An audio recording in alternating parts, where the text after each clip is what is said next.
Assalamualaikum warahmatullahi wabarakatuh. Kita ketemu lagi dengan pelajaran Bahasa Indonesia kelas 8.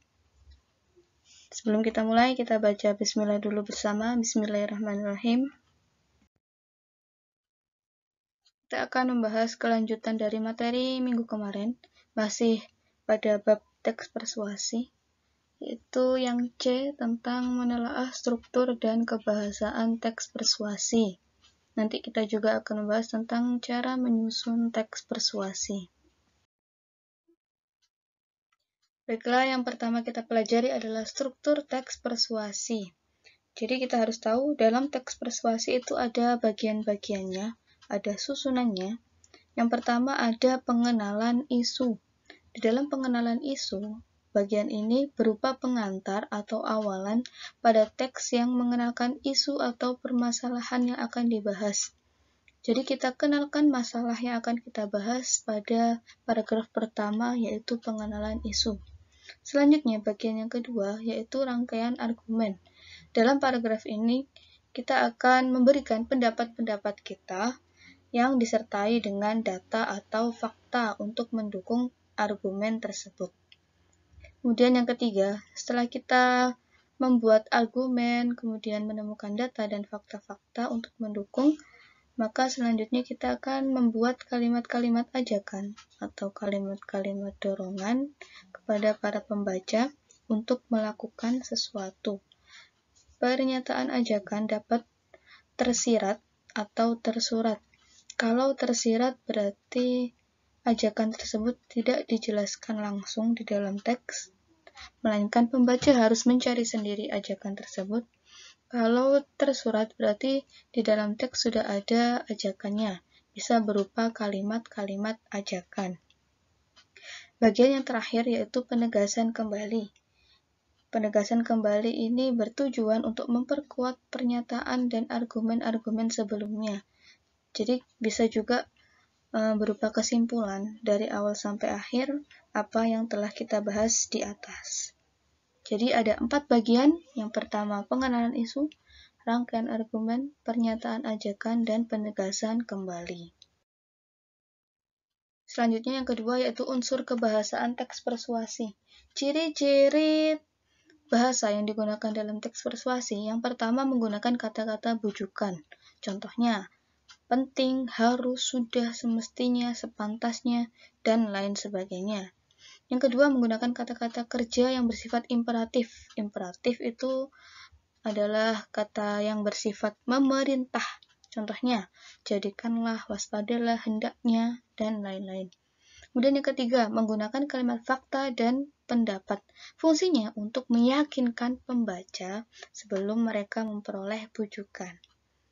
Nah, perbedaan fakta dan pendapat. Kalau pendapat adalah ide atau gagasan seseorang, sehingga setiap orang mungkin berbeda, tetapi fakta adalah realita atau kenyataan dan dapat dibuktikan kebenarannya. Ini ada contohnya, contoh kalimat pendapat, sering menghirup udara sangat merugikan kesehatan. Ini adalah pendapat, biasanya ada kata-kata sering, kata-kata sangat, nah itu contoh dari kalimat pendapat. Kemudian ada contoh kalimat fakta. Pada tanggal 30 Januari secara serempak melakukan belajar bersama dengan tatap muka. Itu ya contohnya perbedaannya. Kemudian yang keempat menggunakan kata-kata penghubung yang bersifat argumentatif. Apa itu argumentatif? Argumentatif berarti bersifat opini atau pendapat. Contohnya, sebab, jika, karena, dengan akibatnya, oleh karena itu, dan lain sebagainya.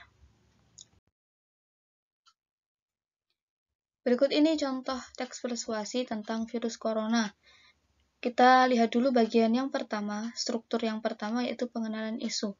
Isinya di sini tentang pembahasan masalah kasus corona yang di Indonesia sudah bertambah semakin banyak.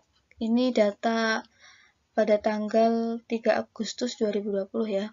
Kalau pada tahun 2021 sekarang jumlahnya sudah semakin banyak, sudah 1 juta lebih.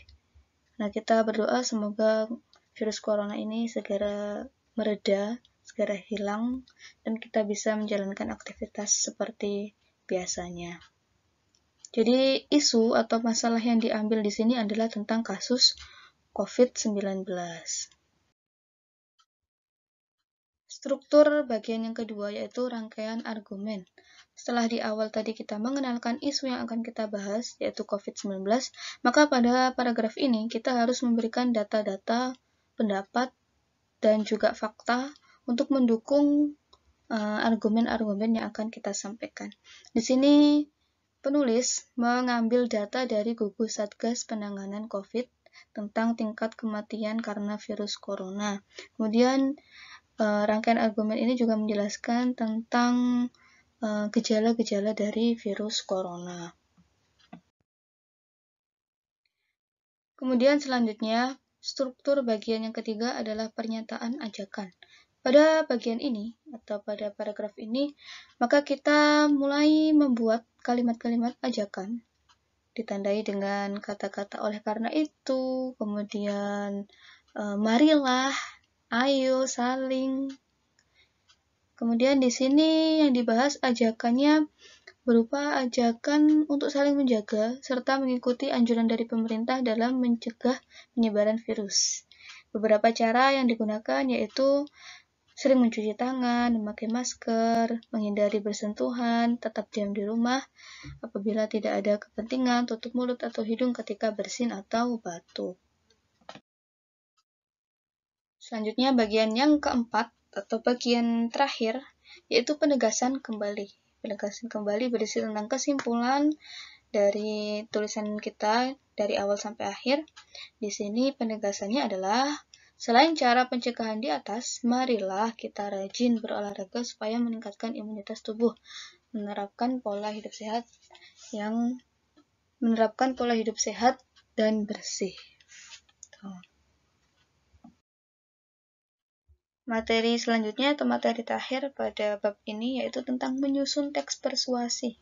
Bagaimana sih langkah-langkah untuk menyusun teks persuasi itu?